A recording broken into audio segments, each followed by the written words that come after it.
नारायणनगर जुग्म मंदिर प्रतिष्ठा उत्सव अष्टम दिन में गोपपुर अक्रूर गमन नंद यशोदा को चिठा पठन मंचस्थ बौद्ध ब्लॉक लक्ष्मीप्रसाद पंचायत लोककला ग्राम नारायणनगर ठारे निर्मित होइथिबा भव्य जुग्म मंदिर श्री जगन्नाथ और श्रीराम प्रतिष्ठा दिवस अष्टम दिवस रे गोपपुर में पहुंची अक्रूर जमुना नदी में मधुबन तोटारे पहुंची गोपपुर को नंद यशोदा को देला कंसर चिठाऊ एवं नंद यशोदा चिठाऊ पठन करी कृष्ण बलराम छाड़िबा पाई असंभवतः समस्त बारण सत्वे कृष्ण बलराम को घेनी आणिब अक्रूर मंचस्थ होइछि।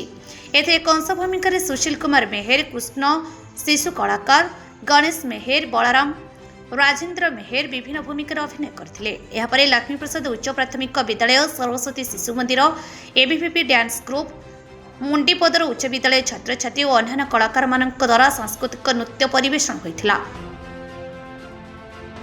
पुरी श्रीमंदिर भली निर्मित होइथिबा नाम मंडपरे हरिनाम चली सकाळे व्यास शांतनु त्रिपाठी द्वारा नभाव पारायण कार्यक्रम हेउथिबा बेले संध्यारे अंध प्रवचक परीक्षित महाराज द्वारा प्रवचन कार्यक्रम अनुष्ठित होइछि। एही यात्रा को उपभोग करने मध्यरात्रि पर्यंत हजार हजार भक्तों भिड़ होइथिला। मंदिर निर्माण कमिटी सभापति राजेन्द्र मेहर तत्वावधान में अनुष्ठित ही समस्त कार्यक्रम अनुष्ठित होउछि।